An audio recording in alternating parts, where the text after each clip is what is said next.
இன்னைக்கு எபிசோட்ல நீத்து எனக்கு ரவி மேல காதல் இருக்கு, அவன் என்ன காதலிக்கணும்னு அவசியம் இல்லைன்னு சொன்னதை கேட்டு ஸ்ருதி கொந்தளிச்சு அடிக்க போன காட்சி பரபரப்பா இருந்துச்சு.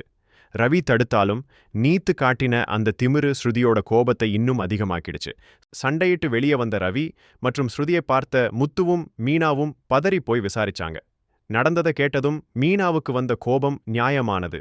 நான் மட்டும் அந்த இடத்துல இருந்திருந்தா அந்த நீத்துவை அடிச்சே கொன்னிருப்பேன்னு மீனா ஆவேசமா பேசினப்போ ஒரு சராசரி மனைவியோட ஆதங்கம் தெரிஞ்சுது. முத்துவும் மீனாவும் நீத்துவ கார் ஷெட்டுக்கு வரவழைச்சு பேசினப்போ அவ கொஞ்சமும் பயப்படாம, என்கிட்ட 20 பிரான்ஸ் இருக்கு, ரவி நல்லவரு, அதான் காதலிக்கிறேன்னு திமிரா பதில் சொன்னா. கல்யாணமான ஆளுன்னு தெரிஞ்சும் அவ பேசுற பேச்சு முத்துவ ரொம்பவே கடுப்பேத்துச்சு.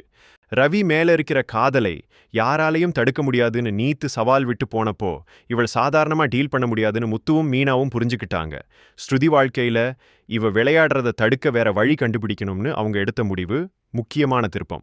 மறுபக்கம் ஷோரூம்ல சிந்தாமணியும் பைனான்சியரும் வந்து மனோஜ் மற்றும் விஜயாவுக்கு பெரிய வலைய விரிச்சாங்க.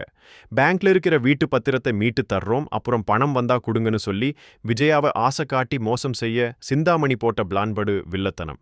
பத்திரத்தை எடுக்க அண்ணாமலை கையெழுத்து வேணுமேனு விஜயா யோசிக்க, அப்பா கையெழுத்த நானே போடுறேன்னு மனோஜ் சொன்னது பெரிய ஆபத்துக்கான ஆரம்பம். சிந்தாமணி பேச்சை கேட்டுட்டு பெத்த அப்பாவையே ஏமாத்த துணிஞ்ச மனோஜ் மற்றும் விஜயாவோட செயல் குடும்பத்தை நடுத்தெருவில் நிறுத்தப் போகுது. நீத்துவை அடக்க முத்து கையில் எடுக்க போற ஆயுதம் என்ன?